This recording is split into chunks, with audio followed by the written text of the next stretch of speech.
Just one Shabbos and we'll all be free. Just one Shabbos, come and join with me. Welcome to Erev Shabbos Kodesh, Parshas Shmini, and the Parsha ponderable for this week. The Torah records in this week's Parsha the commandment given to Aharon and his descendants that a Kohen not officiate in the Mishkan or subsequently in the Mikdash in a state of intoxication. And in this passage, the Torah says, Ulahavdil bein hakodesh uvein hachol, in order to differentiate between that which is sacred and that which is profane. We know that each Shabbos, our Shabbos ends with the recitation of Havdalah. It is that recitation of Havdalah that permits a Jew to once again perform malacha, to perform those activities that were forbidden to him to do on Shabbos.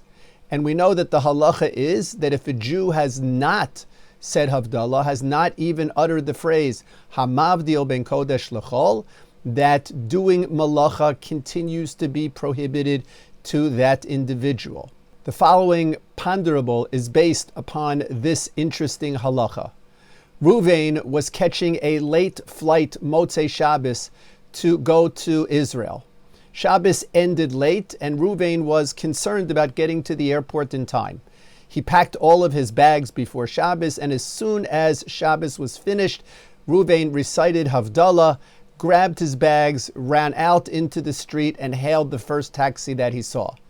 As he climbed into the taxi and the taxi began its journey to the airport, Ruvain was relieved to realize that he would indeed get there with time to spare. And he began a conversation with the taxi driver.